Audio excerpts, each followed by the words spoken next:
Alléluia. Tu vas juste incliner la tête.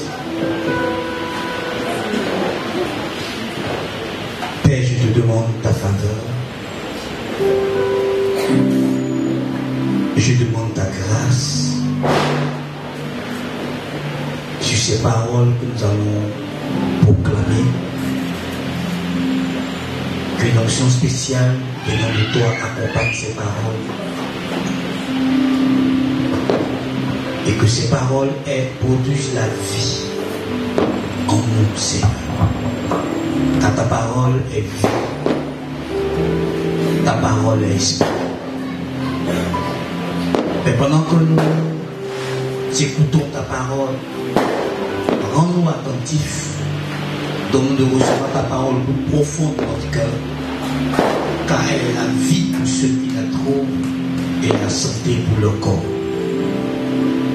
Père, parle-nous ce matin, dans ce premier jour, dans ces premières heures de l'année 2023.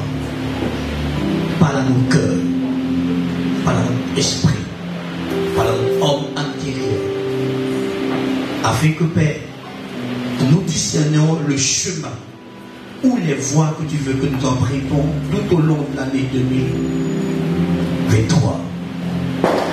Afin que notre année soit une année réussie, une année couronnée de succès, une année d'élévation. Père, agis, Père, parle-nous, Père, fais-nous du bien. Dans le nom de Jésus. Amen. Gloire à Dieu.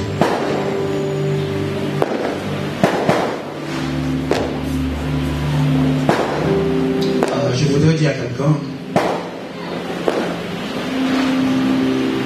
que 2023 ne t'apportera pas le changement, à moins que tu l'aies préparé sérieusement.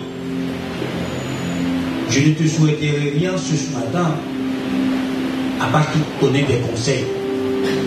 Chaque année, on souhaite que cette année soit ceci, cette année soit cela.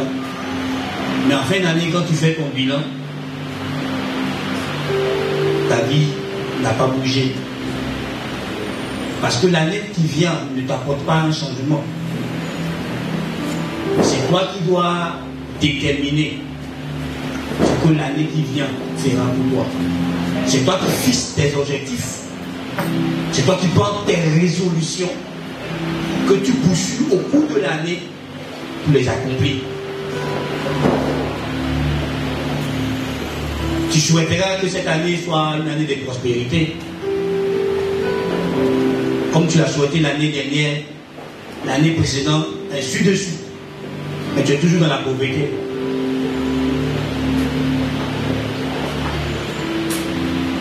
Tu as souhaité que en 2022, j'achète ma maison ou je construis une maison. Est-ce que tu as la clé de ta maison de tes mains là ce matin? Non. Parce que quand le 31, la nuit 31 au 1er est passée, tu as oublié tous ces souhaits que tu as formulés. Tu as vécu selon les circonstances de l'année 2022. Tu n'as pas vécu selon tes résolutions, selon tes objectifs durant l'année 2022. Tu as laissé les circonstances, tu as laissé des conseils d'amis, tu as laissé des choses venir faire que tu prennes un raccourci, que tu empruntes un autre chemin et tu as oublié tes propres résolutions, tu as oublié tes propres objectifs que tu t'es fixé dans chaque domaine de ta vie. Si tu veux que cette année 2023 soit différente des autres années précédentes, mon premier conseil est ceci. Oublie ton passé. Tire des leçons de ton passé, mais oublie-le et concentre-toi sur ton avenir. Parce que toutes tes lamentations, toutes tes pleurs ne feront pas changer ce que tu as vécu hier. Et hier est déjà passé. Concentre-toi sur ton présent et ton avenir. Oublie juste ton passé. Pour que tu vois que Dieu est en train de faire une nouvelle pour toi. Pourquoi lui m'a quitté? Pourquoi j'ai vécu ceci? Ça ne changera rien. Alors avance simplement. Regarde devant un meilleur. Hier est passé. 2022 est passé. Toutes les frustrations que tu as connues en 2022 doivent aussi passer. Ne les transporte pas en 2023. Ne transporte pas tes frustrations, tes échecs en 2023. 2023 est une nouvelle année. À toi de déterminer si elle sera une année d'accomplissement, une année de réussite, une année où tu feras beaucoup d'espoir. À toi de déterminer. Mais pour que cette année soit une année spéciale pour toi, regarde dans ta mentalité et change ta façon de penser. Tu as des façons de penser qui te maintiennent dans l'état où tu es, qui te maintiennent en deçà de ton potentiel, qui te maintiennent en deçà de la vie que Dieu souhaite pour toi. Tu as une façon de penser qui te met en difficulté. Tu as une façon de penser qui t'empêche de faire de nouvelles rencontres, qui t'empêche d'oser, qui t'empêche de prendre des risques. Parce que hier tu as investi et ça n'a pas marché, aujourd'hui tu ne veux plus investir. Parce que hier tu as eu une relation qui n'a pas marché, aujourd'hui tout ce qui s'approche de toi, tu es sur tes gardes, tu es méfiant. Change ta mentalité. Et comprends que chaque personne est unique. Si Yahoo t'a blessé, Norbert ne te blessera pas. Norbert n'est pas Yahoo. Change ta mentalité. Il n'y a pas de changement si notre façon de penser ne change pas. Parce que tes paroles et tes actions sont le fruit de tes pensées. Donc change ta façon de penser. Change ta façon de voir les choses, de percevoir les choses, d'analyser les situations. Si tu avais une pensée étroite, c'est le temps pour toi d'élargir ta pensée, de voir plus grand, de voir tout. Sinon, au soir de 2023, tu constateras que ta vie n'a pas bougé. Parce que ta pensée te gouverne, ta pensée te commande, ta pensée dit ce que tu es. Et la Bible l'affirme. La Bible dit tel qu'un homme pense, tel qu'il est. Donc si tu ne changes pas de pensée, tu demeureras la même personne dans les mêmes conditions. Donc change ta façon de penser. Change ta façon de voir la vie, de voir les autres, de voir les circonstances. Est-ce que tu auras des épreuves en 2023? Oui, tu en auras des épreuves. Tu auras des difficultés? Oui, tu en auras. Le diable existe. Et il n'a pas cessé de faire son travail. Son travail, c'est de t'empêcher de devenir ce que Dieu veut que tu sois. Alors le diable travaillera encore en 2023 contre toi. Il t'empêchera d'atteindre tes objectifs. Il t'empêchera d'atteindre tes projets. Oui, les sociétés de ta famille existent. Ils feront ce qu'ils savent faire. Créer des blocages, créer l'opposition, détruire les projets, détruire les vies. Ils le feront. Tu les as laissés cette année atteindre leurs objectifs. Tu peux encore les laisser l'année prochaine. Le problème, ce n'est pas les sorciers. Le problème, ce n'est pas les démons. Le problème, ce n'est pas le diable. Le problème, c'est toi. Ta mentalité. L'attitude de ton cœur. Et tes croyances. Frère, si tu veux que 2023 soit différent, que tu aies des résultats meilleurs, des résultats excellents, change ta mentalité. Change ta façon de penser.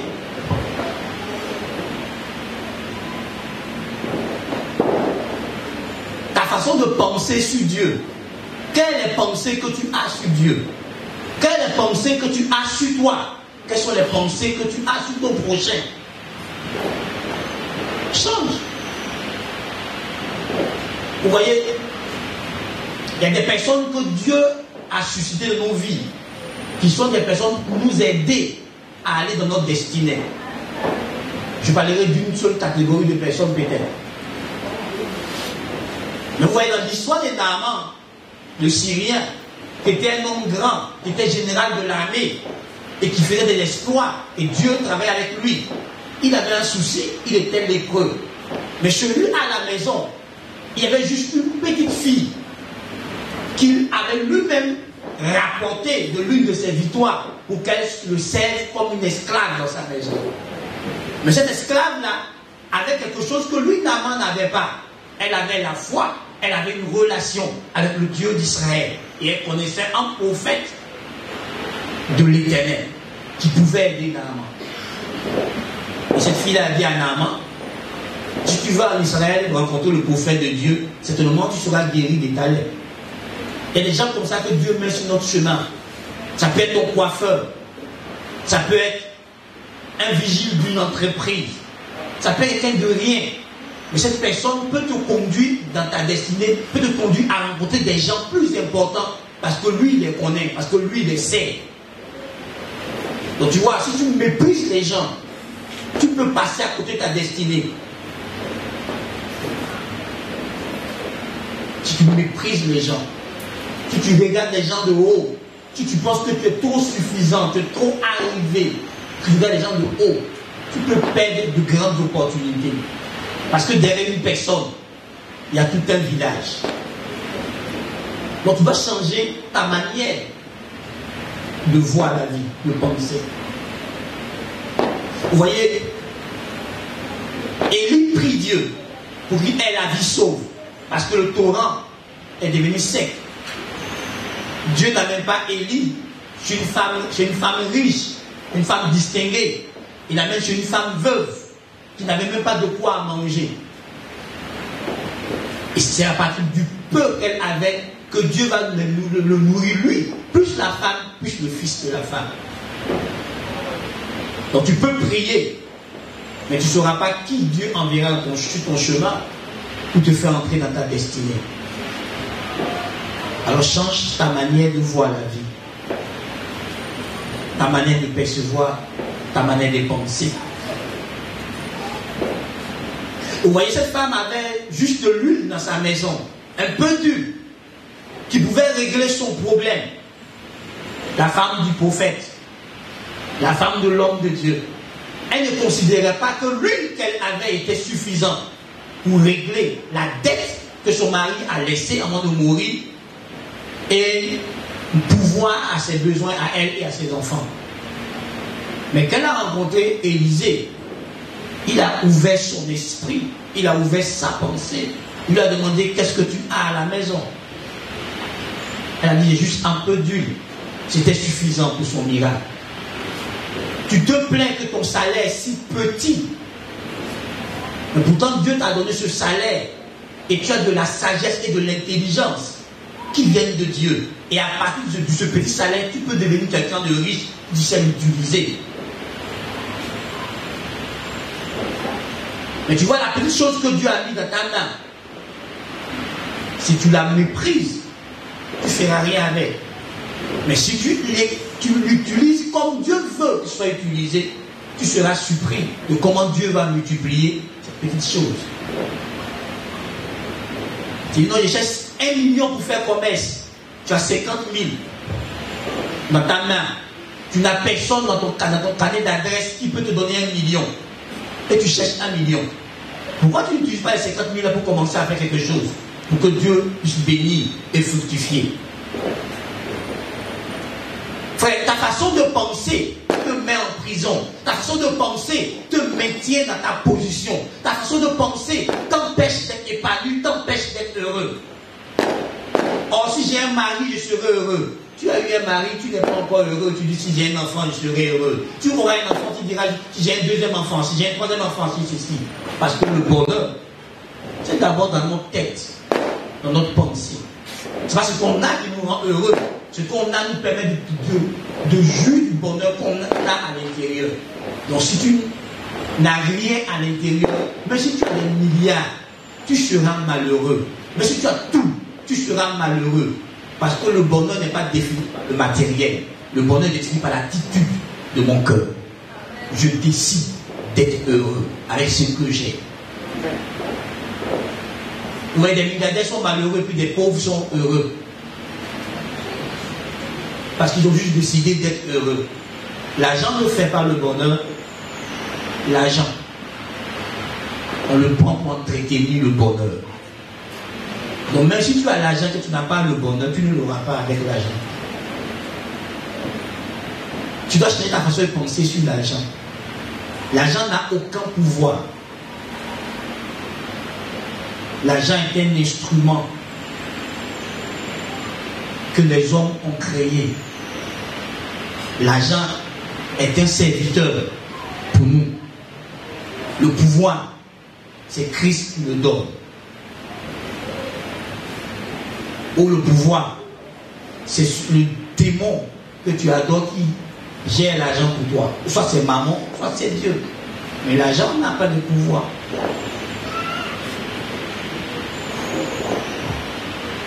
Est-ce que Dieu parle à quelqu'un sur la table? Frère, quelle est l'attitude que tu as? Tu dois changer l'attitude de ton cœur. Vous voyez, mon thème ce matin, c'est en Christ, tout est possible. Et dans la Bible, dans le livre de Marc, chapitre 9, il y a une histoire là-bas, où le père d'un jeune homme qui souffrait de l'épilepsie, va aller rencontrer les disciples de Jésus et demander aux disciples de Jésus de guérir son fils. Ils n'ont pas pu. Alors, pendant qu'il discute avec eux, Jésus même va venir et il va expliquer à Jésus qu'il est venu voir ses disciples guérir son fils. Là, Jésus demandera depuis quand l'enfant souffre, il va dire depuis son enfance, il va expliquer comment le démon malmène son enfant, comment le démon a essayé de tuer son enfant. Et puis il dit à Jésus, au verset 23, si tu peux, si tu peux,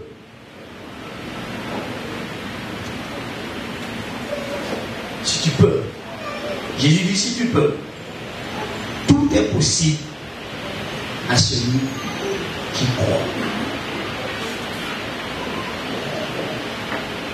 Il s'est approché de Jésus dans quelle attitude?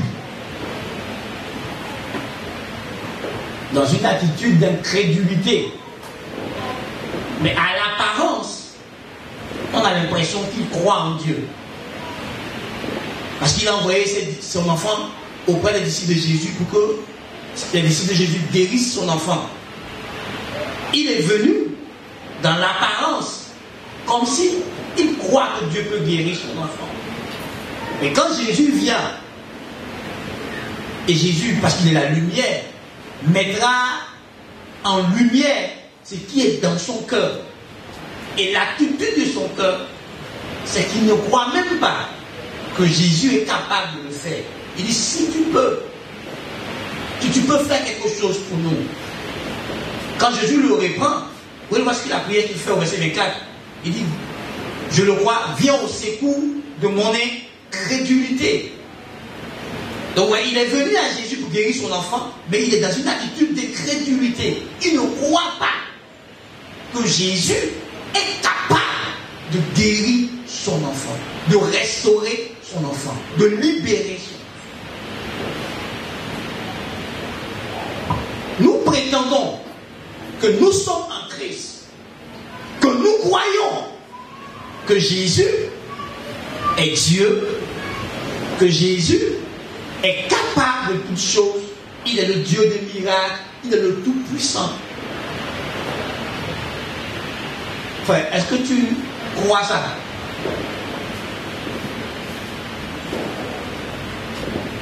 Est-ce que tu crois dans ton cœur? Quel type de croyance as-tu réellement? Oui, les démons croient qu'il y a un seul Dieu. Et la Bible dit qu'ils tremblent, mais ils n'obéissent pas à Dieu. Les sorciers croient qu'il y a un seul Dieu. Même les féticheurs, même les marabouts, quand tu vas, ils disent, si Allah son nom, si Dieu le veut. Donc, ils savent qu'il y a un Dieu. Mais regardez leur attitude, regardez leur comportement. Leur comportement de tous les jours montre qu'ils ne croient pas à la puissance de Dieu. Qu'ils ne croient pas vraiment en ce Dieu qu'ils disent. Et des gens viennent à l'église, mais ils ne croient pas. Comment on sait que tu ne crois pas? C'est juste ton attitude vis-à-vis de la parole de Dieu.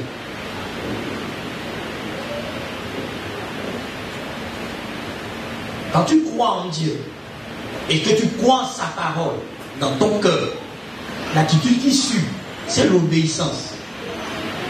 C'est que tu cherches à conformer ta vie à la chose que tu crois. Vous voyez, quand quelqu'un croit que si sa paume gauche le démange, il va avoir l'argent, dès que ça démange, il s'attend à avoir l'argent. Pourquoi tu as respecté les coutumes de ta famille? On a dit, on t'a simplement dit que si tu rentres dans un régime de bananes ou un régime de graines dans ce village, tu vas mourir.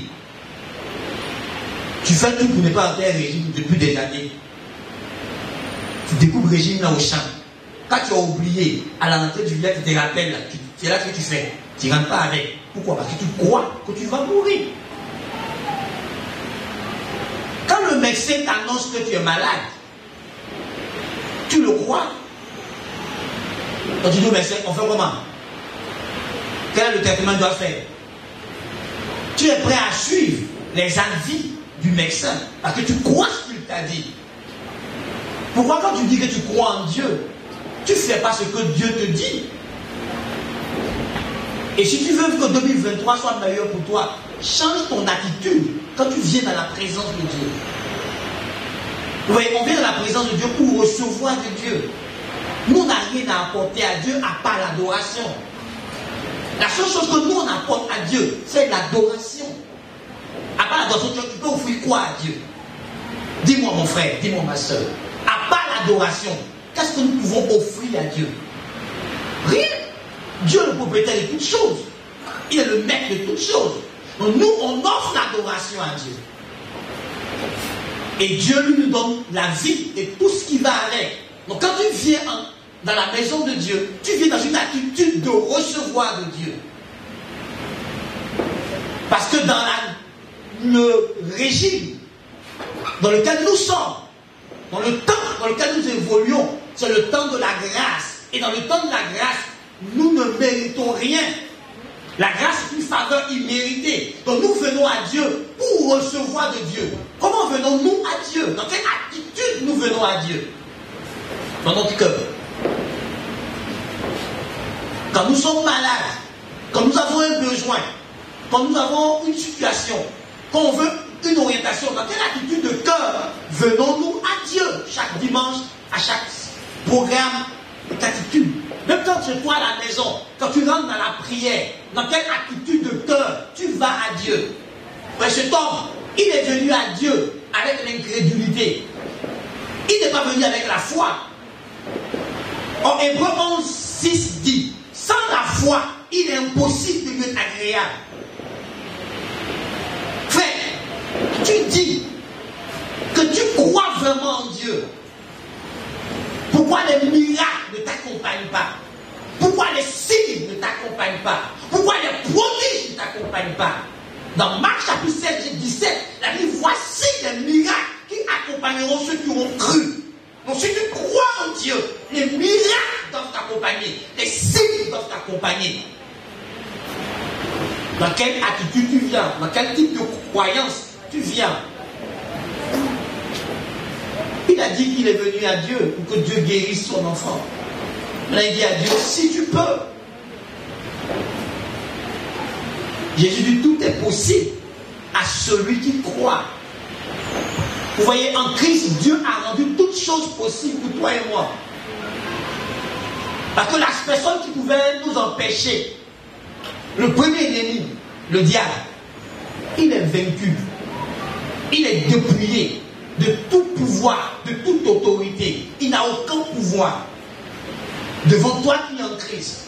Au contraire, la Bible dit en Marc, non pas Marc, en Luc 10, 19, que c'est toi qui as le pouvoir de marcher sur les serpents, sur les scorpions et sur toute la puissance de l'ennemi, et rien ne peut te nuire. Donc le diable n'est pas un problème pour nous. Il a été désarmé, il a été dépouillé, il est vaincu, il n'a aucun pouvoir devant toi, devant moi, enfants de Dieu qui sont en Christ. Tu diras quoi? Les sorciers, les mystiques. Mais si le maître, le diable, est sous ton autorité, eux ils sont quoi? Rien. Leur source de pouvoir ne peut pas te détruire. Leur source de pouvoir ne peut pas te nuire. Leur source de pouvoir, c'est le diable. Celui qui lui a donné le pouvoir. Les sorciers et les mystiques ne peuvent rien devant toi, un enfant de Dieu né de nouveau.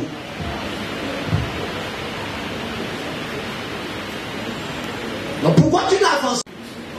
Pourquoi tu ne fais pas de progrès? Pourquoi tu ne pèses pas? Ce n'est pas les sorciers, ce n'est pas les démons, c'est toi. Tu ne crois pas en Dieu, mais tu fais semblant de dire que tu crois en Dieu. Parce que quand on croit en Dieu, on ne lui désobéit pas. Quand on croit en Dieu, on dépend de lui. Quand on croit en Dieu, on s'attend à lui tous les jours. On s'attend à sa bonté, on s'attend à sa miséricorde, on s'attend à sa grâce, on s'attend à ses faveurs. On s'attend à ce qu'il agisse en notre faveur. Le psaume 37 plutôt, verset 5 dit, recommande ton sort à Dieu, mets en lui ta confiance et il agira. Donc tu t'attends à ce que Dieu agisse en ta faveur. Il n'y a pas de mais. Est-ce que Dieu va faire ça? Est-ce que Dieu va faire ça? Il n'y a pas de mais. Tu crois que Dieu va le faire. Jésus, enseignant à ses disciples, dans Matthieu chapitre 21, il leur apprend la puissance de la foi. Dans Matthieu 18 plutôt. 18, la puissance de la foi en leur montrant séchant un figuier, il leur montre qu'ils peuvent déplacer des montagnes. Et il conclura dans son enseignement au verset 22, il dira, tout ce que vous demanderez avec foi dans la prière, vous le recevrez. Donc il n'y a pas une demande, une prière de foi qui reste inexaucée. J'ai prié, je n'ai rien vu. Frère, tu ne peux pas prier Dieu avec foi et tu ne verras rien. Donc si tu pries et que tu ne vois rien, c'est que tu ne pries pas avec foi. Parce qu'il a dit tout ce que vous demanderez avec foi dans la prière, en priant, vous le recevrez.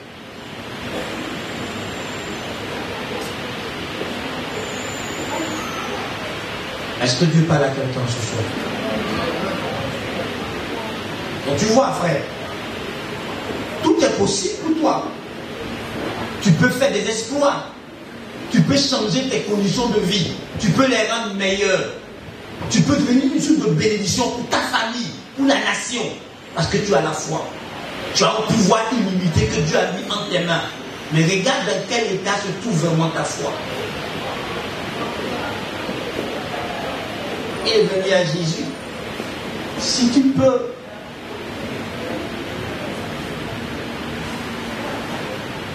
enfin, regarde dans ton esprit.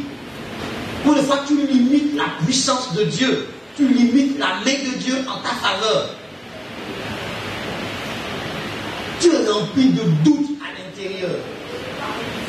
Entre la parole d'un avocat et la parole de Jésus, tu crois l'avocat sur parole, tu ne crois pas Jésus sur parole.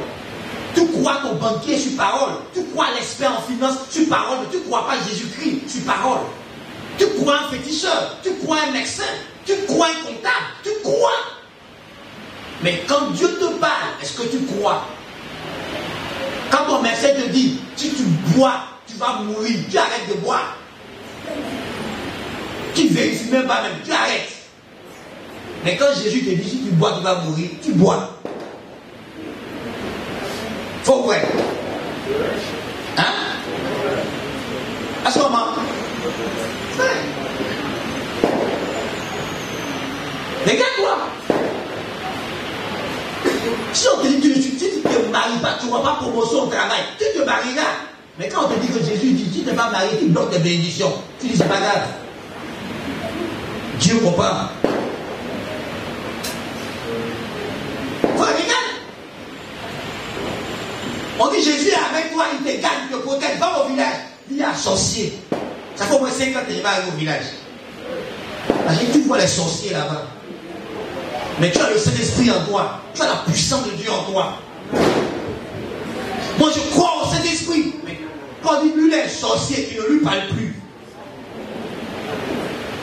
Comme c'est les sorcières, pour la salut, dit le sang de Jésus. Mais tu crois en Dieu.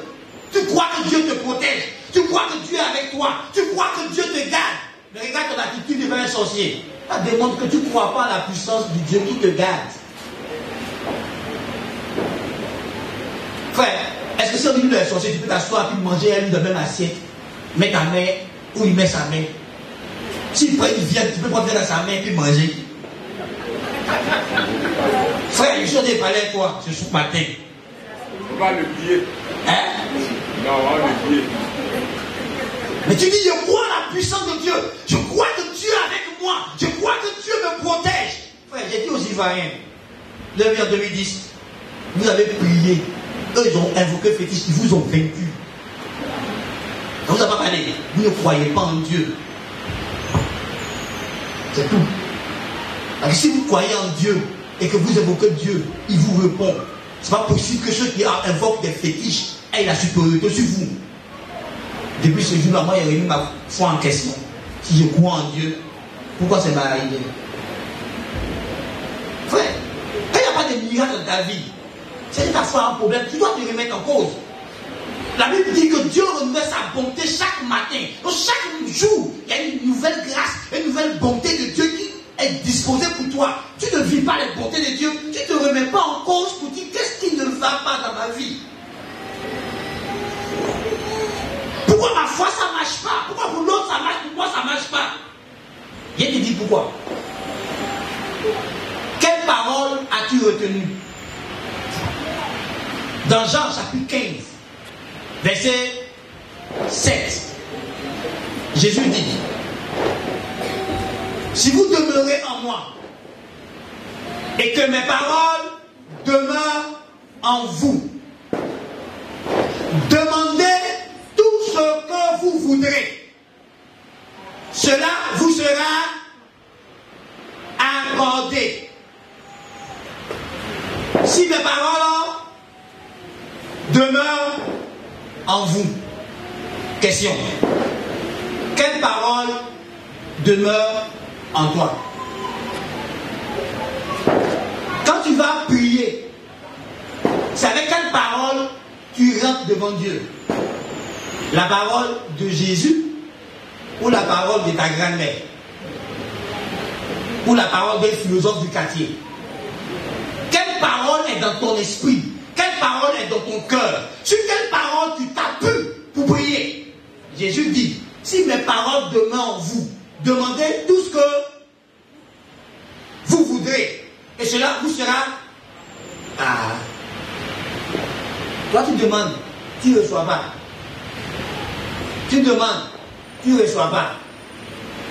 Qu'as-tu retenu comme parole? Regarde dans ton cœur. Regarde dans ton esprit. Quelles sont les paroles que tu as retenues? Les paroles de Jésus sur le mariage, les paroles de Jésus sur l'enfantement, les paroles de Jésus sur la richesse, les paroles de Jésus sur les finances, les paroles de Jésus sur tel domaine de la vie. Sur chaque domaine de la vie, Jésus a prononcé des paroles, Jésus a déclaré des paroles, Jésus a dit des choses. Est-ce que c'est ça que tu as gardé?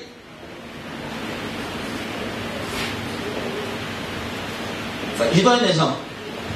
Tu vas devant le médecin, il te dit que tu es stérile, tu ne peux pas mettre au monde. Jésus dit, dans ma maison, il n'y aura ni femme, ni femme qui avorte, ni femme stérile. Donc, quand le médecin dit ça, toi tu dois dire quoi? Je ne suis pas. Pourquoi? Je suis dans la maison. Et la Bible dit que dans la maison du Seigneur, il n'y a pas une personne qui ne produit pas. Car ceux qui ne produisent pas, la Bible dit, il est retranché. Comment il dit ça? Il est... Donc tu vois, quand le médecin dit, cette maladie-là, elle est classée maladie incurable. Toi tu réponds quoi? Le médecin a raison. Ou bien le médecin n'a pas raison. Qu'est-ce que tu réponds? Frère, c'est pas dans la bouche qu'on dit j'ai la foi.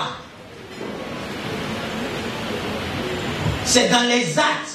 C'est dans le quotidien. Frère, écoute-moi. Est-ce que ton enfant peut être en train de mourir? Le médecin t'annonce que ton enfant va mourir. Et tu laisses ton enfant à l'hôpital pour venir prêcher l'évangile. Parce que Dieu t'a dit, va prêcher l'évangile, je m'en occupe. Comment tu fais quoi?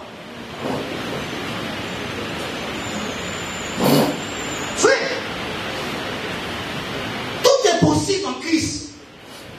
Mais à une seule condition, que tu croies en lui et en ses paroles. Il est le maître de la vie.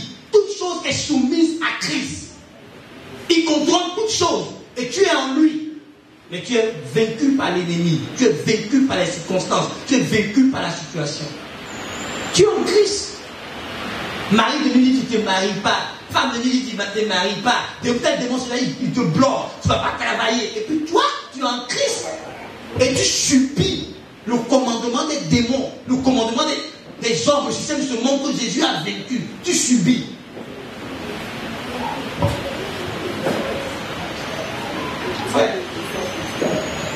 dans le désert a donné de l'eau à Israël?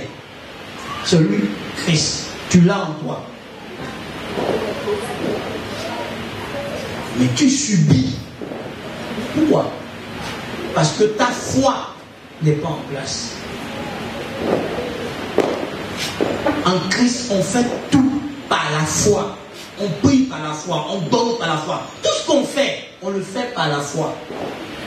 Et si tu ne le fais pas par la foi, tu ne verras pas la main de Dieu. Tu ne verras pas la gloire de Dieu. Il a dit à Matthe, ne t'ai-je pas dit, si tu crois, tu verras la gloire. La gloire de Dieu, elle est disponible. Mais c'est ta foi qui te fait entrer dans la gloire de Dieu, qui te permet de vivre et de manifester la gloire de Dieu.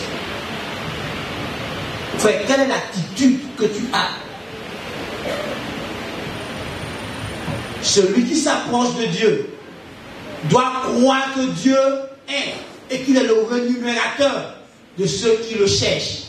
Hébreux 11, verset 6b. Comment tu t'approches de Dieu? Dans quelle attitude tu viens à Dieu? Tu peux faire comme Anne. Chaque année, elle montait au temple. Elle montait à Silo, avec offrande, avec tout.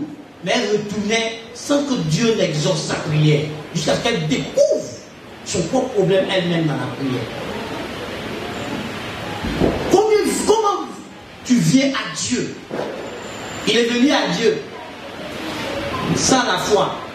Dieu lui a montré qu'il était incrédule. Et quand il a corrigé, il a vu son fils être délivré. Comment tu viens à Dieu? Dans la prière. Comment tu viens à Dieu? Quand tu poses tes actes, est-ce que tu poses tes actes dans la foi ou tu les poses comme ça?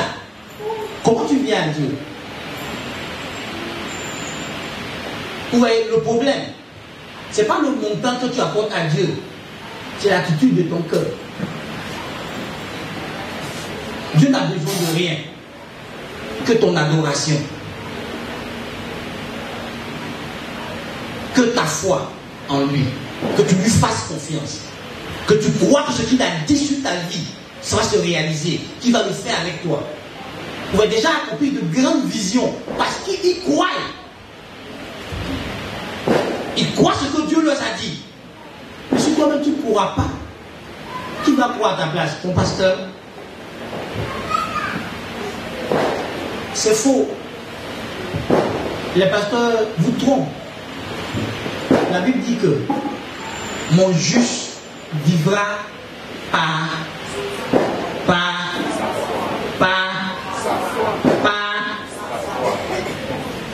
on dit tu vis par quelle foi? On dit tu vis par quelle foi? Par quelle foi? La foi de ton pasteur. Quelle foi? Donc vous voyez, tu ne verras pas Dieu si tu ne lui fais pas confiance de façon personnelle. Le pasteur a appelé à être pour toi un modèle de foi. Mais le pasteur ne vivra pas ta foi. Il ne peut pas manifester la foi à ta place. Parce que Dieu veut que chacun de ses enfants marche de façon personnelle avec lui. Donc tu dois exercer ta propre foi pour que les promesses de Dieu sur ta vie deviennent une réalité. Pour que les prophéties sur ta vie deviennent une réalité. C'est ta propre foi. C'est pas la foi de ton pasteur. Donc si tu ne travailles pas à développer ta foi, à avoir ta propre foi, tu vas rester dans la maison de Dieu et tu seras frustré. Parce que ceux autour de toi qui travaillent leur foi vont vivre des choses et toi qui ne travailles pas ta foi, tu vis ta foi. Écoutez-moi. Jésus, la femme ne vient pas derrière. Elle le touche. Elle est guérie. Et puis elle raconte son histoire à Jésus. Jésus a dit quoi? Il a dit, va ma fille, ma foi t'a sauvée. Vous n'avez pas bien lu. Jésus a dit, va ma fille, ma foi t'a guérie. Aïe, c'est ce que Jésus a dit. Ah, il n'a pas dit ça. Attendez. Jésus est le dépositaire de la foi. Il est lui-même la gloire de Dieu. Il est la puissance de Dieu. Pourquoi Jésus n'a pas manifesté sa foi pour guérir la ville? Il ne l'aimait pas. Alors, non, répondez-moi. Il ne l'aimait pas, non? Jésus ne l'aimait pas, non? Pourquoi Jésus n'a pas manifesté, lui, sa foi pour la guérir? Pourquoi il fallait qu'elle manifeste sa foi? Maintenant, vous demandez au pasteur de faire ce que Jésus n'a pas fait. Entre le pasteur et puis Jésus, qui a plus de puissance? Entre le pasteur et puis Jésus, qui a plus de compassion? Qui a plus d'amour? Qui a plus de bonté? Donc Jésus, il aime la femme là. Il est mort pour elle à la croix. Il est venu mourir pour elle à la croix. Mais il ne manifeste pas sa foi pour la sauver, pour la guérir. Il faut qu'elle-même, elle manifeste la foi en lui. Et tu demandes à ton pasteur de manifester sa foi pour toi. Ça ne marchera pas. Vous allez te frustrer.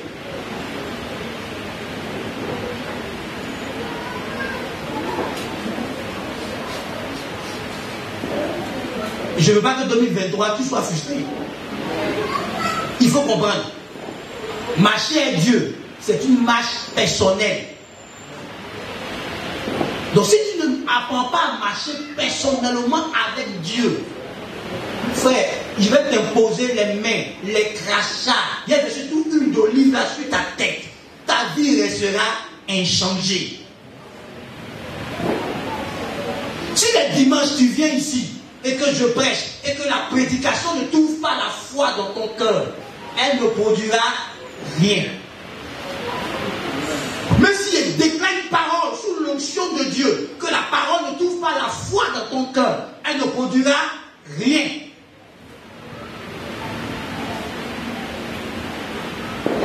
C'est pas que c'est un mauvais pasteur. Okay, si d'autres ici, ils sont là, comme toi tu es là, ils reçoivent des miracles, et toi tu ne reçois rien. Donc il y a un problème, non? S'il était mauvais, tout le monde ne devait rien recevoir. Mais pourquoi les autres reçoivent des miracles? Parce qu'ils viennent avec leur foi. Et qu'on sème la parole dans leur foi, ils exercent leur foi. Et leur foi produit la gloire de Dieu.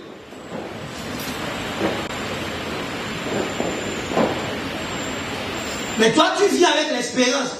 On a dit que le pasteur Achille est très puissant. Ils t'ont menti. Le pasteur Achille parle d'un gars qui est très puissant. Il parle de Jésus-Christ. Donc si tu ne te connectes pas à Jésus-Christ qui te présente, tu ne verras rien. Rien et rien. Je ne peux rien faire pour toi. Moi, je suis juste une pancarte. Tu te présentes le gars, Jésus. Donc si tu ne t'accroches pas à Jésus, tu ne te connectes pas à Jésus-Christ, frère, tu ne verras rien. Moi-même qui te parle, c'est à lui que je suis accroché pour vivre mes propres miracles. C'est à lui que je suis accroché pour exercer mon ministère. C'est de lui que je parle et pas d'une autre personne.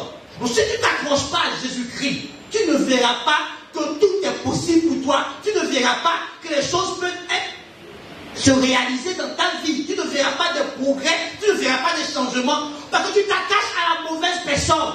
Tu t'attaches à un homme. Tu ne t'attaches pas à Christ. Tu parles Christ. Je te parle de celui qui m'a envoyé, celui qui m'a appelé pour que je parle de lui. Je te parle de Christ. C'est Jésus qui guérit. C'est Jésus qui sauve. C'est Jésus qui fait grâce. C'est Jésus qui change la vie des gens. C'est Jésus qui fait toutes choses. Donc, si tu ne te connectes pas à Jésus, tu feras 10 ans ici. Tu feras 20 ans ici. Tu feras 30 ans ici. Tu verras que ta vie ne change pas. Parce que ce n'est pas moi qui produis le changement, c'est Christ. Et toi, tu ne veux rien avoir à faire à Christ.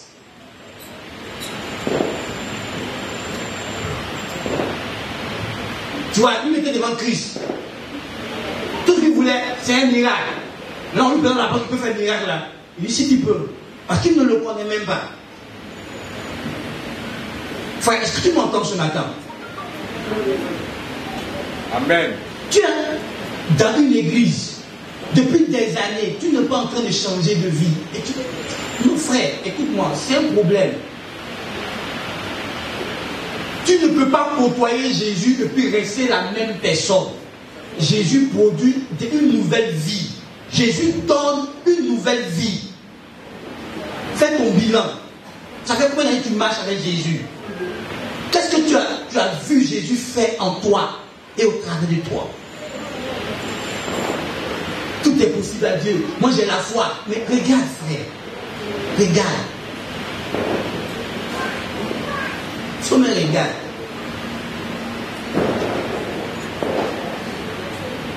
Si tu ne places pas ta foi en Dieu, 20 ans après, c'est la même chose.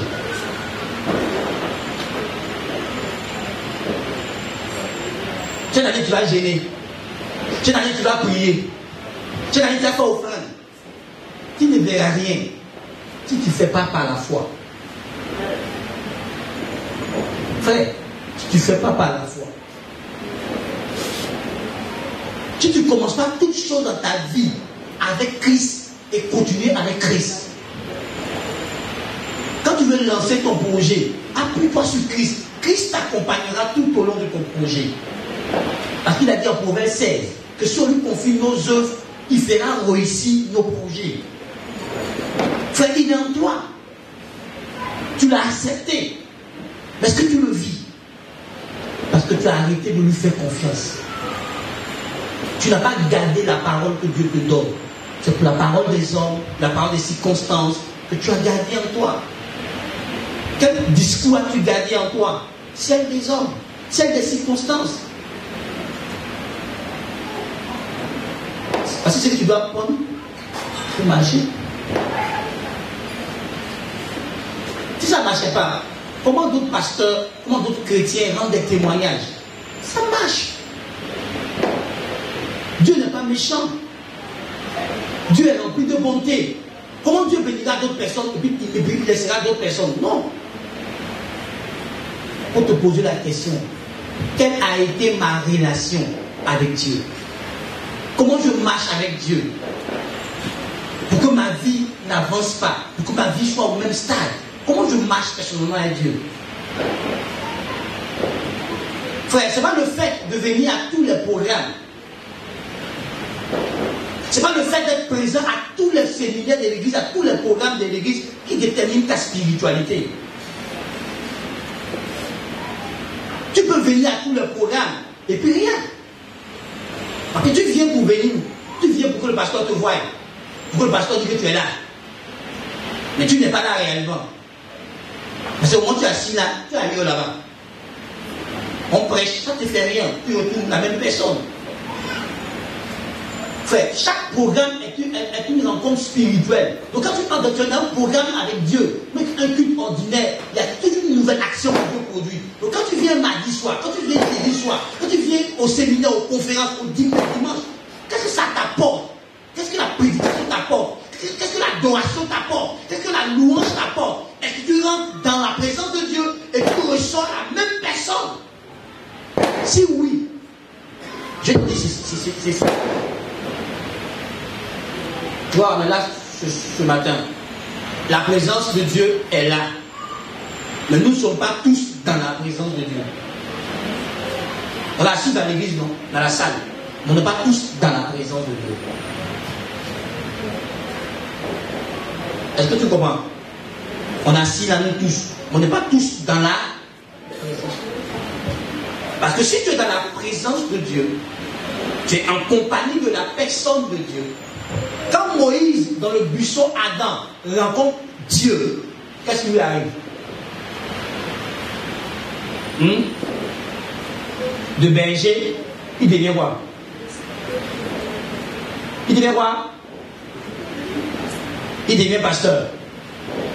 Quand Gédéon, assis, rencontre l'ange, il rencontre Dieu.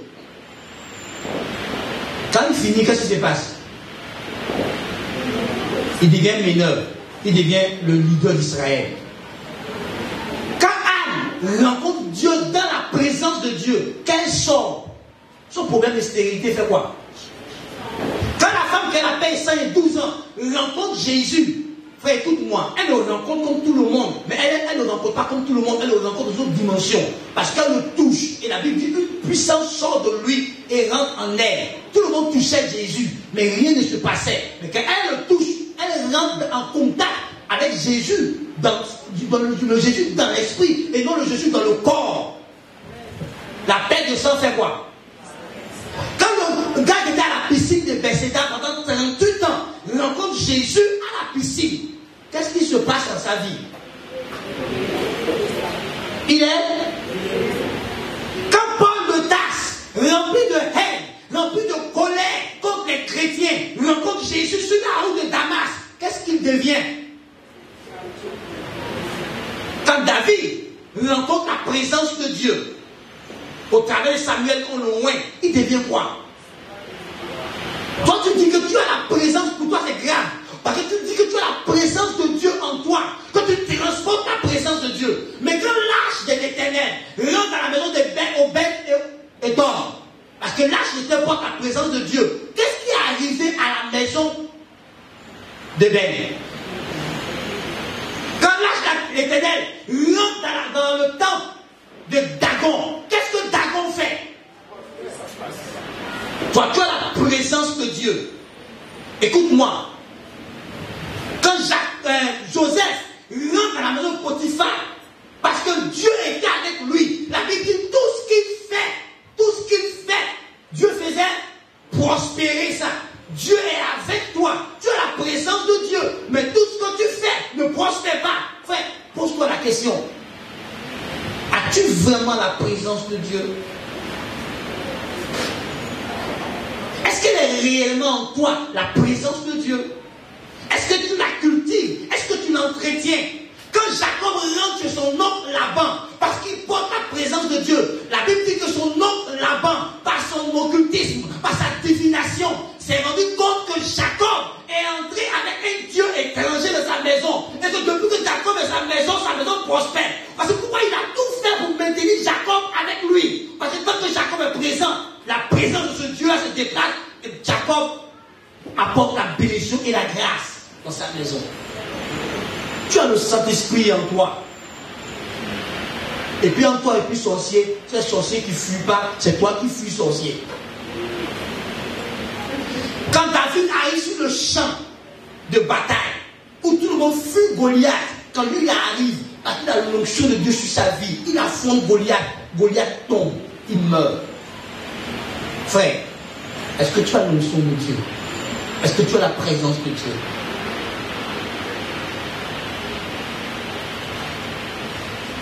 Partout où Jésus arrivait, automatiquement il y a changement, il y a miracle, il y a délivrance, il y a guérison, il y a changement de vie. Parce que Jésus transportait la présence de Dieu. Il rentre se jacher, il ne parle pas, il n'ouvre même pas la bouche. Mais la présence de Dieu sur la vie de Jésus va pousser Jaché à se repentir. Frère, as-tu la présence de Dieu en toi? Pourquoi ne change pas ta vie? Pourquoi ne change pas ton histoire, la présence de Dieu que tu transportes?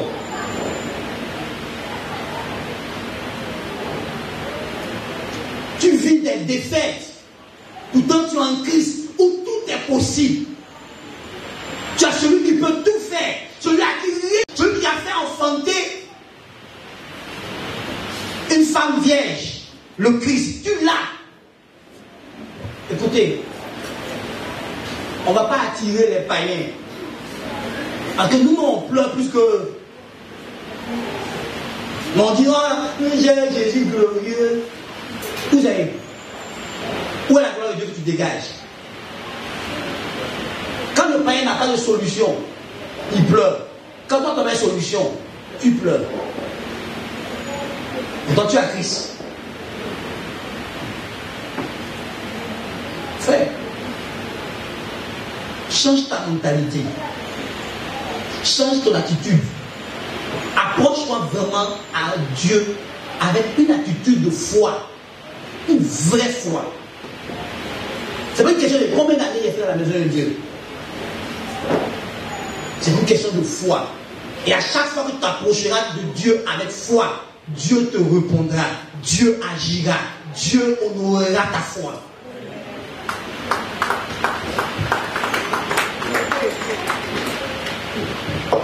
C'est juste ta foi. Et ce qui nous donne la foi, c'est la révélation de cette parole. Alors mon conseil, cherche la révélation de la parole de Dieu. Cherche à comprendre la parole de Dieu. Cherche à comprendre Dieu.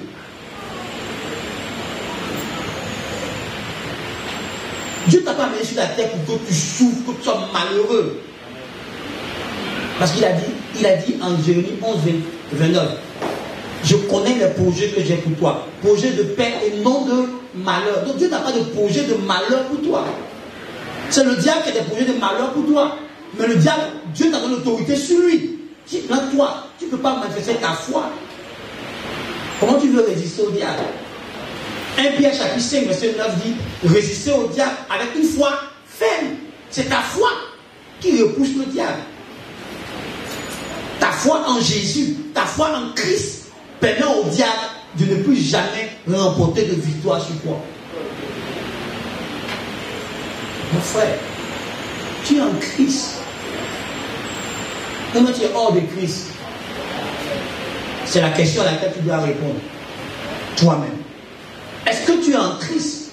Est-ce que tu es né de nouveau? Est-ce que tu as expérimenté la nouvelle naissance? Est-ce que le Saint-Esprit est venu habiter en toi? Est-ce que le Saint-Esprit a rendu témoignage à ton esprit que tu es enfant de Dieu, que je suis en toi? Si oui, alors tu es en Christ. Et si tu es en Christ, toute chose est possible pour toi. Parce que Christ vit en toi. Parce que Christ marche au-devant de toi. Et toi, tu marches derrière le Christ. Or, le Christ est invincible. Donc, le diable ne peut pas vaincre le Christ. Et s'il ne peut pas vaincre le Christ, ce n'est pas toi qui peux vaincre. Parce que toi, tu es membre du corps de Christ. Et tout est possible. Frère, à partir de rien, tu peux faire de grandes choses.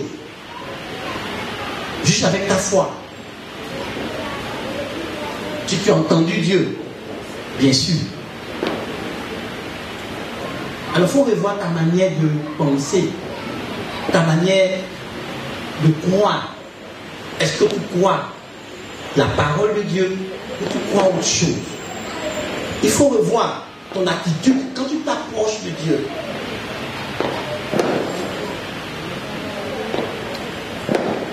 Israël et Moïse, tous les deux, sont dans la même situation. Ils sont en face de la mer Rouge, où il n'y a pas d'issue. Derrière eux, il y a Pharaon et toute son armée qui arrive. La Bible dit, Israël a crié à Dieu. La Bible dit, Moïse a crié à Dieu. Et Israël, quand on finit de crier à Dieu, quelle a été leur attitude? Ils se sont tournés vers Moïse. Et puis ils ont dit à Moïse, toi et Dieu, vous nous avez amenés ici là, pour mourir ici. Il n'y avait pas de cimetière en Égypte là-bas. Donc on va mourir au port de l'eau ici. Ils viennent de faire quoi? Dis à Dieu de les délivrer des pharaons. Après on va prier. L'attitude qu'ils ont, les propos qu'ils ont, montrent qu'ils n'ont pas prié avec foi. Ils ont prié par peur. Maintenant Moïse, lui, se tourne vers Dieu et puis il prie. Mais lui, il prie avec foi. Et il entend la voix de Dieu qui lui dit, Moïse, tends la main et avance. Les Égyptiens que tu vois là, tu ne les verras plus. Mais au moment où Moïse tend la main sur moi là, et puis il commence à avancer, la main n'est pas encore divisée. Est-ce que je parle à quelqu'un? La main n'est pas encore divisée. Mais pendant qu'il marche avec la foi, la main commence à...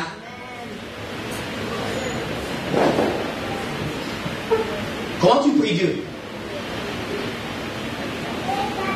Quand tu as fait un cauchemar la nuit, que tu lèves là, ne prie pas. Tu n'as pas encore la foi. Il faut t'asseoir au bord de ton lit. Calme-toi. Retourne tes esprits. Calme tes émotions.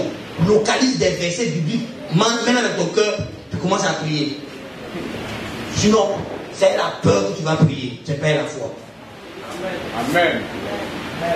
Quand l'âge commence à te rappeler que tu n'es pas encore marié, ne prie pas.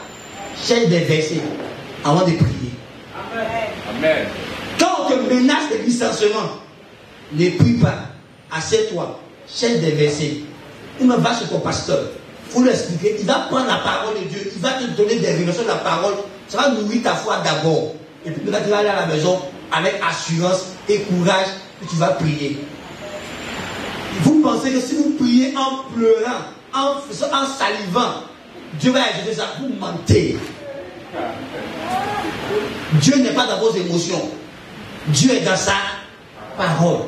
Si tu ne prends pas Dieu au mot, ça ne marchera pas. Il dit ça ne marchera. Est-ce que tu comprends ce que je dis? Amen. Ça ne marchera. Avant de parler à Dieu, sois sûr que tu as la foi bien assise. Et que c'est ta foi qui va parler à Dieu. Frère, j'ai fait comme toi. J'ai jeûné 21 jours. J'ai jeûné 30 jours. Tu sortis de 30 jours de jeûne. Rien ne s'est passé. La situation s'est empirée. Et quand j'ai commencé à me plaindre dans la main de Dieu, parce que ça faisait des années, rien n'avançait pour moi. Quoi. Et puis Dieu m'a posé la question. Regarde tes 30 jours de jeûne là. Sur quoi tu t'as appuyé pour prier? C'est sur tes émotions. C'est pas sur ma parole. Donc je n'étais pas là. Depuis ce jour, je ne jeûne pas pour gêner. Je ne me prive pas de nourriture pour me priver de nourriture. Parce que quand je sors d'un jeûne, c'est pourquoi je suis entré dans le jeûne. Quand je sors, c'est décanté. Parce qu'avant d'entrer, je localise des versets que je vais manger. Je vais croire ces versets. Et puis sur la base de ces versets, je parle à Dieu. Dieu est obligé d'honorer sa parole. Amen. Toi, tu es loin de la parole de Dieu. Tu pries. Frère, écoute-moi. Je prie, hein. Je dure dans la prière. Tu comprends? Mais avant, je durais dans la prière. Et puis floco. Maintenant, je dure dans la prière. Mais j'ai un résultat. Souvent, je ne dure même pas. Et puis j'ai un résultat. Pourquoi? Le secret, c'est que je garde la parole de Dieu. Et puis je nous rappelle sa parole. À son esprit lui-même. Dieu honore sa parole. Si tu veux que toutes choses soient possibles pour toi, commence à donner à la parole sa première place dans ta vie. Car Dieu ne fait rien sans sa parole. Tout ce que Dieu fait, il le fait sur la base de sa parole. Un autre truc que je vais te dire, et je vais finir. Ne prends pas un verset hors de son contexte pour en faire un prétexte pour quelque chose que tu veux. Il faut prendre le verset dans son contexte. Il faut le comprendre comme Dieu veut qu'il soit compris et qu'il l'applique comme Dieu veut qu'il soit appliqué. Alors tu verras Dieu se sentir concerné et Dieu agira. Mais si tu fais sortir le verset de son contexte ou fais ce que tu veux, Dieu ne se sent pas concerné parce que c'est plus sa parole.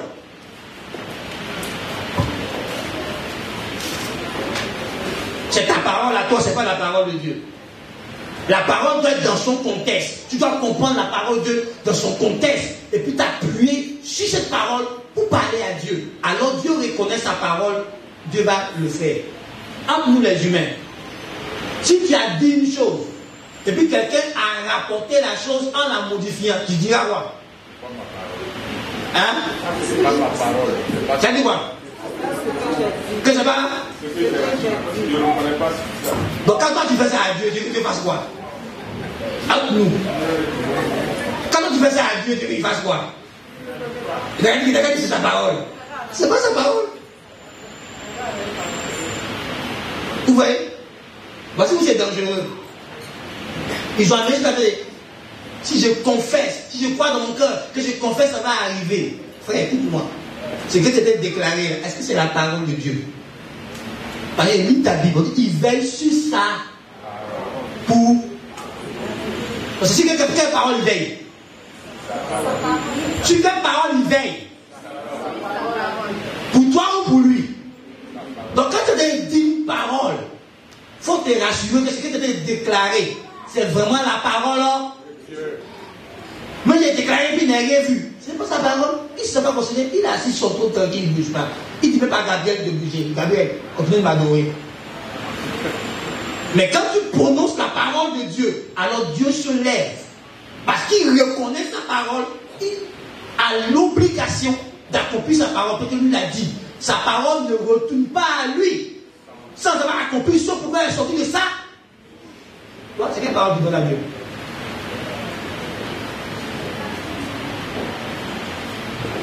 Et te pose la question. Quand tu fais tes songes et tes visions, n'as-tu pas lu ce que la Bible dit?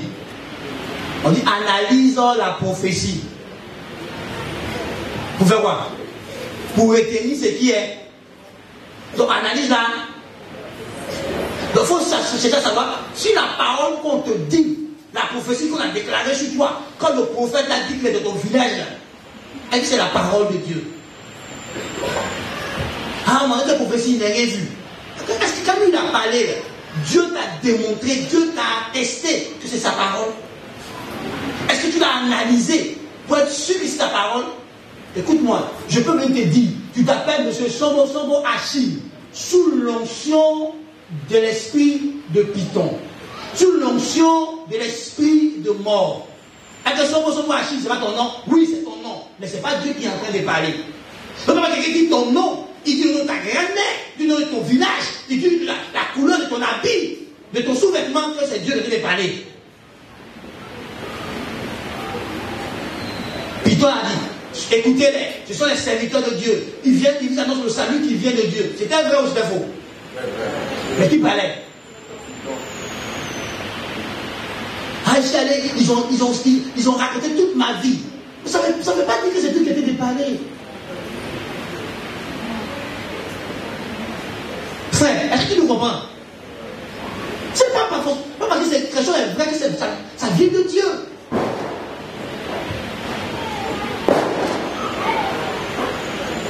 Un marabout m'a regardé dans la rue et dit, monsieur, vous êtes un homme de Dieu. C'était vrai, mais c'était un marabout. Non, c'est pas Dieu qui parlait. Pourquoi les sociétés de ta famille ont fait pour savoir que tu seras grand et puis ils ont bloqué ta vie? Ils sont passés par la divination. Donc tu vois, frère, avant de mettre ta foi dans des prophéties, dans des révélations, il faut t'assurer que c'est Dieu qui est en train de parler. Parce que ce n'est pas Dieu, il n'accompagne pas. Sa droite n'accompagne pas. Sa puissance n'accompagne pas. Et si la puissance de Dieu n'accompagne pas la parole de Dieu, elle ne se réalise pas. Quand Dieu dit, c'est l'Esprit de Dieu qui prend la parole et qui la rend matérielle. Donc si l'Esprit de Dieu n'est pas derrière ce que tu es en train d'entendre, ça ne produira rien. Mais si toi tu places toute ta force dedans,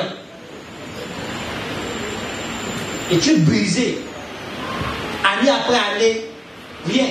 Pourquoi? Tu ne crois pas. Tu as cru des choses qui ne sont pas vraies. Frère, écoute-moi. La parole de Dieu a le pouvoir de créer, a le pouvoir d'amener à l'existence, a le pouvoir de guérir, a le pouvoir de rendre libre, a le pouvoir de sanctifier, a le pouvoir de transformer, a le pouvoir d'éclairer, a le pouvoir d'apporter à l'existence ce qui n'existe pas.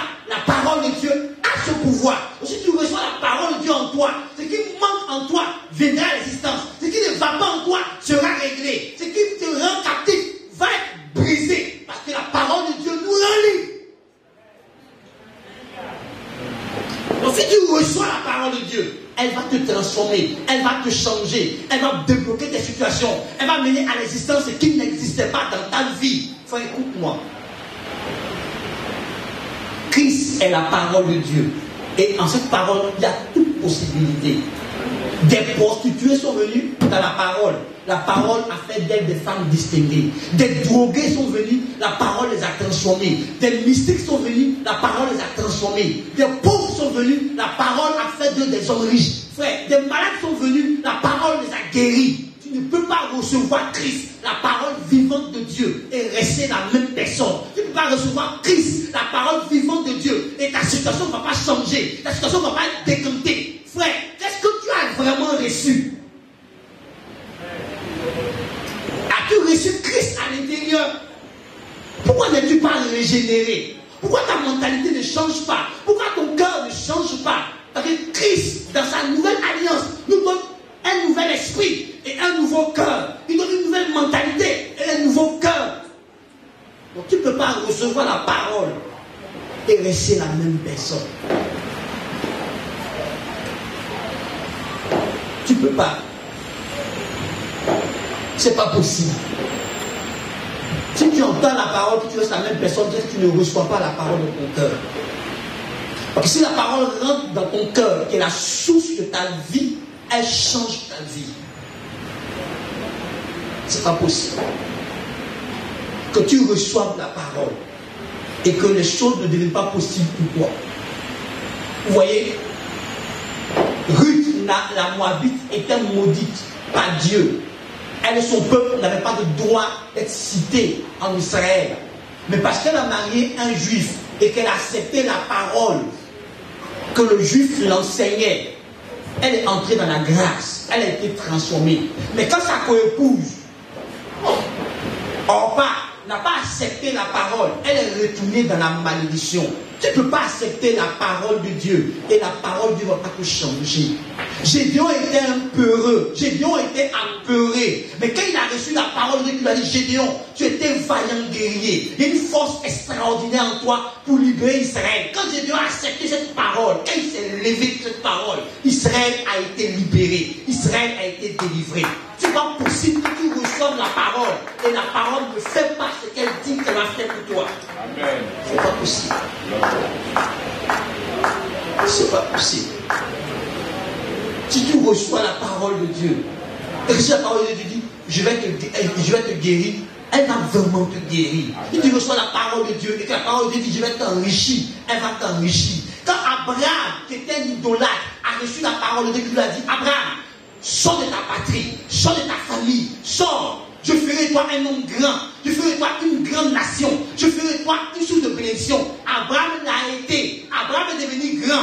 Abraham est devenu Israël. Abraham est devenu l'Église. Et toutes les nations sont bénies par Abraham. Tu ne peux pas recevoir la parole de Dieu te concernant et tu ne changeras pas de vie. Frère, si tu reçois la parole de Dieu, elle change ton histoire. Elle te transforme. Amen. Que l'importe l'état dans lequel tu viens, si tu reçois la parole de Dieu jour après jour, la parole de Dieu changera ton histoire. Elle te donnera une nouvelle histoire. Et comprends que cette année est une année où tu as l'opportunité d'écrire un nouveau chapitre. C'est un autre chapitre de ton histoire sur la terre. Amen. C'est vide. Ça doit te remplir. Yes. Avec Dieu. Si tu veux vivre témoignage de janvier jusqu'à décembre, c'est à toi de changer l'attitude avec laquelle tu t'approches de Dieu. L'attitude avec laquelle tu écoutes Dieu. L'attitude avec laquelle tu composes avec Dieu. Lève-toi tous les matins avec Dieu. Tu passes toute la journée avec Dieu dans tout ce que tu fais. Dors avec Dieu, mange avec Dieu, fais tout avec Dieu. Et tu verras si les empreintes de Dieu ne vont pas se manifester dans ta vie. Affronte ta stérilité avec Dieu. Affronte ton célibat avec Dieu. Affronte tes difficultés avec Dieu. Affronte tes besoins avec Dieu. Et tu verras que Dieu ne va pas prendre le dessus sur le célibat, le dessus sur tes besoins, le dessus sur la situation pour toi. Que avec Dieu, ne soit pas juste un slogan que tu prononces, mais qu'avec Dieu tu fasses vraiment des exploits. Que Dieu nous bénisse.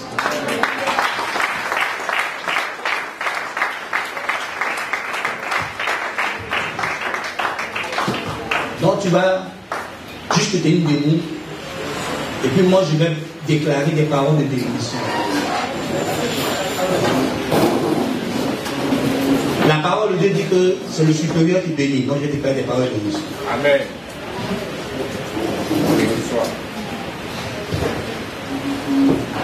Père, je te rends grâce. Je te dis merci. Je te bénis de tout mon cœur. Quand je priais pour l'année, tu as mis dans mon cœur que cette année sera l'année de toute possibilité. Alors je prie maintenant sur la base de cette parole que tout ce qui était impossible dans leur vie, par le Christ Jésus qui vit en eux, que cela devienne possible maintenant. Père, je prie que la stagnation parte de leur vie et que leur progrès dans tous les domaines de leur vie soit évident. Père, je prie que tous leurs projets puissent connaître le succès, puissent connaître la réussite. Je prie qu'ils croissent à tous égards. Je prie, Père, que des portes s'ouvrent devant eux, qu'ils rencontrent des hommes et des femmes que tu as préétablis dans leur vie, qui les feront entrer dans leur destinée, qui rencontrent leur Melchisedec, qui rencontrent leur aide pour leur destinée, qui rencontrent leur Naomi, qui rencontrent la personne qu'il faut aussi. Toi qui es le maître des circonstances et des temps, organise les circonstances et les temps de leur vie, afin que toutes choses dans leur vie concourent à leur bien, concourent à leur avantage, concourent à leur profit. Que tout événement négatif que l'ennemi va soulever contre eux, que cet événement concourt à leur avantage, que ce que l'ennemi veut faire soit changé à leur avantage. Parce que tu as dit ta parole, ce que toi tu as béni est béni. Or en Christ, nous sommes plus que bénis de toutes sortes de bénédictions. Et Christ nous a déjà bénis, alors personne ne peut nous maudire. Moi je prie, Seigneur, que tout envoûtement, tout maraboutage qu'on fera contre eux, que cela n'ait point d'impact sur leur vie. Que leurs ennemis s'étonnent, que leurs incantations, leurs imprécations n'ont qu'un effet sur eux. Toute arme qui sera forgée contre eux, toute arme de destruction, je déclare que cette arme n'ait aucun effet dans leur vie au nom de Jésus-Christ. Père, que ceux qui étaient à la traîne, que tu envoies tes anges les prendre là où sont et les fassent progresser dans le nom de Jésus-Christ. Père, en un seul jour, tu as béni Joseph. En un seul jour, tu as permis à Joseph de connaître le mariage, d'être restauré, d'être libéré de la prison, d'être élevé. Fais-le pour eux aussi. Fais que tout ce qui est retard dans leur vie, ils puissent le rattraper par ta grâce. Et que là où, Seigneur, selon ton plan, il devait être positionné, selon ton plan, il devait être, que par ta grâce, tu le conduis là. Tu es celui qui peut remplacer toutes ces années qui ont été dévorées, de leur donner des années de grâce en abondance. Je prie que tu le fasses. Que ta grâce parle dans leur vie. Que ta grâce ouvre des portes. Que ta grâce fasse que les hommes se précipitent pour leur rendre des services, se précipitent pour les aider. Que le Seigneur reconnaisse qu'il y a la grâce de Dieu sur leur vie. Que les portes ne leur résistent point. Que les portes s'ouvrent devant eux. Que cette année, tout ce qui était impossible devienne possible. Père, donne-leur le discernement. Pour qu'ils discernent les personnes. Pour qu'ils discernent les décisions à prendre. Pour qu'ils discernent les changements à opérer dans leur vie. Pour qu'ils discernent les choses qu'ils doivent abandonner. Pour qu'ils discernent le chemin qu'ils doivent emprunter. Pour que la grâce de Dieu se manifeste. Pour que des accomplissements divins se produisent dans leur vie. Ouvre leurs yeux. Quand Abraham était arrêté devant Melchisedec et devant le roi de Sodome, tu as ouvert ses yeux. Et il a su que ça avait Melchisedec qui devait communier. Fais-le pour eux. Quand Ruth côtoyait Naomi, elle a discerné, elle s'est rendue compte qu'elle devait s'attacher à Naomi. Fais-le pour eux. Qui s'attachent aux bonnes personnes. Qui s'attachent aux hommes porteurs de la grâce de Dieu pour leur vie. Aux hommes qui les conseilleront pour qu'ils rentrent dans le plan de Dieu. Père, éloigne d'eux tous ceux qui les éloigneront de la destinée de Dieu pour eux. Je te prie, Seigneur, si de par leur faute, si de par leur mauvaise décision, ils étaient loin de leur terre de connexion, ils étaient loin de leur endroit de connexion, de leur personne de connexion, je prie, comme tu l'as fait avec le Fils prodigue, que tu les ramènes là où tu dois les ramener. Amen. Je prie, Père, que ceux qui étaient faibles dans la foi, ceux qui ont été frustrés dans leur foi, parce qu'ils n'ont pas vu leur prière exaucée, parce qu'ils n'ont pas vu ce qu'ils attendaient, que ton esprit relève leur foi, que ton esprit les fortifie dans leur homme intérieur, que ton esprit les aide dans leur foi, afin qu'ils se lèvent dans leur foi et que la gloire de Dieu soit manifestée et le surnaturel soit manifesté. Tu as promis aider l'Église. Alors aide chacun d'entre eux dans leur foi, dans leur marche avec toi. Tu sais que sans ton aide, ce n'est pas possible. Car tu as dit que sans toi, nous ne pouvons rien, Seigneur. Alors aide chacun d'entre nous dans notre marche.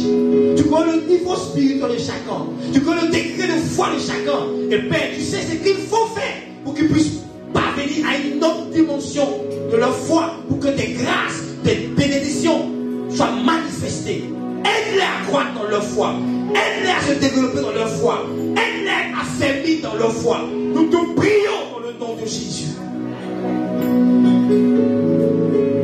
Seigneur, la Bible dit que tu sais toutes choses. La Bible dit que tu sondes les cœurs et les reins. Tu connais leurs attentes. Tu connais ce qu'ils veulent voir devenir vrai, devenir réel pour eux en cette année qui commence. Dieu aide-les à maintenir le cap. Aide-les à rester concentrés sur leurs objectifs que tu as mis dans leur cœur, sur les résolutions qu'ils ont prises. Et que je prie que le succès couronne ces résolutions. Qu'ils réussissent à atteindre tes objectifs.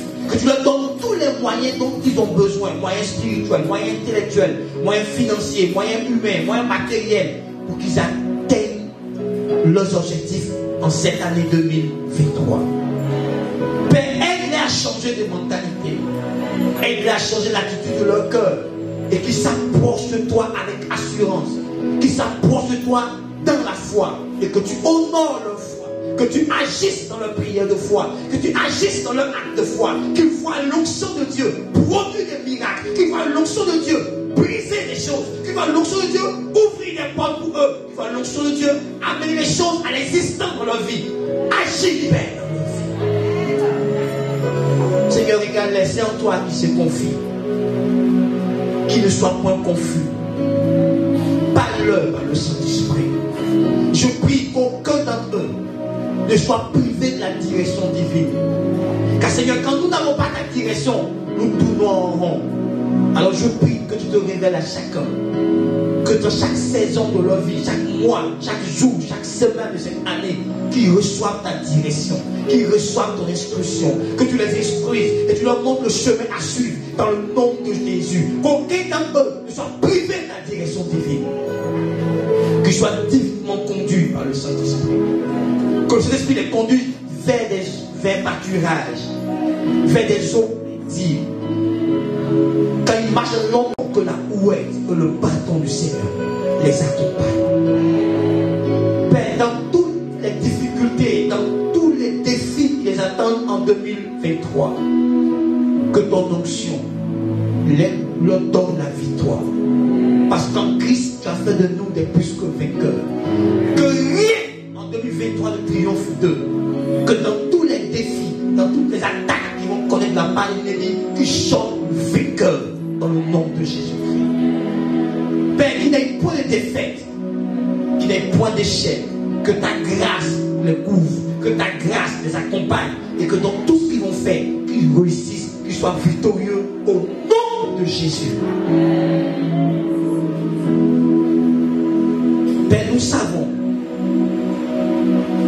que Satan ne veut pas nous voir ici, ni heureux.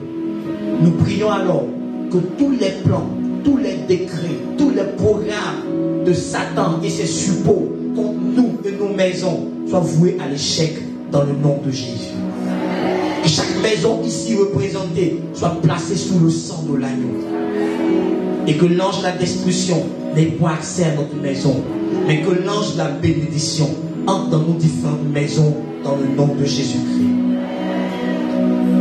Père, que cette année les choses soient possibles pour nous. Que celui qui pense à une chose, qui réussisse à l'acquérir dans le nom de Jésus. Bénis l'œuvre de nos mains. Inspire-nous des idées. Rends-nous productifs à tous les niveaux. Qu'on se reproduise et qu'on soit rentable pour la gloire de ton nom. Tu as dit ta parole que c'est qu'on porte beaucoup de fruits que tu es honoré, que tu es glorifié. Fais porter du fruit à chacun d'entre nous, dans chaque domaine de notre vie, au nom de Jésus-Christ. Père, quand ils vont t'invoquer, quel que soit l'endroit où ils seront et qui t'invoqueront, qu'à cause de Jésus, tu entendes leur voix, tu sois attentif à leurs cris et exauce-les. Exauce-les dans le nom puissant de Jésus-Christ. Que cette année, la joie, la paix de Dieu surabonde dans nos vies. Seigneur, toi seul peux produire une joie au-delà de toute mesure. Fais-le. Donne à chacun d'être heureux, d'être épanoui. Parce que nous sommes en Christ. Et Christ est le véritable bonheur. Donne-nous d'être épanouis. Donne-nous d'être heureux. Que la paix de Dieu, qui surpasse toute intelligence, garde nos pensées, garde nos cœurs en Jésus-Christ. Père, en pleine crise, en pleine famine, Isaac n'a pas été inquiété. Jacob, à son temps aussi, n'a pas été inquiété. Abraham n'a pas été inquiété. Parce qu'ils étaient tous dans une alliance avec toi. Et tu m'as appris que l'alliance que nous, on a avec toi en Jésus-Christ est supérieure à toute autre alliance. Je prie, Père, pendant que le monde vit la crise économique, pendant que le monde vit la charité de la vie, que nous, tes enfants, on soit épargnés par ta grâce. Que ta grâce se manifeste pour nous. Que l'alliance que tu as établie avec nous par Jésus-Christ fasse que tout ce que le monde va subir, que nous, on soit épargnés, parce que le sang de l'agneau est sur notre vie. Là où le monde serait en train de pleurer, que nous, on soit là en train de louer et adorer Dieu, parce que tu t'aurais pourvu toi-même pour nous. Que la providence divine accompagne cette année chacun d'entre nous. Que les choses que tu as préétablies, les choses que tu as prévues, les choses que tu as déclarées, tu as décidé de faire, se fassent pour nous au nom de Jésus-Christ. Père, qu'on ne soit pas concerné par la crise que nous sommes en train de vivre. Parce que ça ne va pas s'arrêter. Ça ne fait pas des signes de la fin des temps. Mais comme nous sommes l'église de Jésus-Christ, et que la grâce de Dieu a tout pourvu pour nous, que la grâce de Dieu soit manifestée dans la vie de chacun d'entre nous. Que ta grâce soit toute suffisante pour nous. Père, qu'on ne manque de rien. Ta parole dit, ceux qui ont fait de l'Éternel leur berger ne manqueront de rien. Nous, on t'a fait de toi notre berger, qu'on soit à l'abri de tout manquement dans le nom de Jésus-Christ. Qu'il n'y ait point de limite pour nous, parce que Père, la grâce ne peut être limitée. Qu'il n'y ait point de limite pour nous. Que cette année soit différente des autres années, car tu m'as appris que tu ne fais pas les mêmes saisons. Alors Seigneur, 2023 doit être différent des années antérieures. Permets qu'en 2023, on vive des choses nouvelles, des choses que tu as prévues. Que notre mois de janvier soit différent de celui de février, ainsi de suite, jusqu'à ce que l'année s'achève. Qu'on juge de ta grâce, qu'on juge de ta bénédiction. Que l'alliance du sang de Jésus parle en notre faveur. Crie devant ton trône faveur. Père, regarde à ta droite, les mêmes percées de Jésus sont étendues pour chacun d'entre nous. Merci de l'exaucer en notre faveur. Merci de l'écouter dans son intercession, dans son office pour nous. Car il est assis à ta droite, et la Bible dit qu'il intercède pour nous. Qu'il n'y ait point de condamnation, qu'on soit justifié à tes yeux par l'intercession et le sang de Jésus-Christ. Et que l'intercession de Christ monte en notre faveur et que tu donnes des ordres aux anges pour nous, afin que les anges nous apportent des grâces dans chaque domaine de notre vie. Père, Isaac prospérait en temps de famine, ce qui a fait que le roi des Guéras est venu vers lui pour faire alliance. Que ta grâce sur nous se manifeste de telle sorte que les autres viennent faire alliance avec nous, parce qu'ils verront que notre vie est différente de leur vie. Père, tu as dit qu'un temps viendra où l'on verra la différence entre ceux qui te servent et ceux qui ne te servent pas. Et je crois qu'en Christ, tu as déclaré une grâce pour nous, alors que ce soit pour nous un temps où les gens verront la différence. Manifeste ta grâce. Dieu, donne de ne pas fournir d'efforts, mais que ta grâce fournisse les efforts à notre place. Que ta grâce agisse à notre place. Qu'on trouve grâce à tes yeux. Et que cette grâce nous accompagne tout au long de cette année. Père, j'ai appris que ce n'est pas par ma prière, ce n'est pas par mon jeûne, ce n'est pas par mes efforts, mais c'est par ta grâce. Donne à l'Église de réaliser que c'est ta grâce qui nous suffit. Et que chacun jouisse de ta grâce. Que chacun réclame ta grâce en abondance dans sa vie. Qu'on change de mentalité. Et qu'on comprenne que par ta grâce, tu as tout pourvu pour nous. Et qu'on réclame dans la foi ce que tu as déjà pourvu pour nous. Que ta providence se manifeste pour chacun d'entre nous. Père.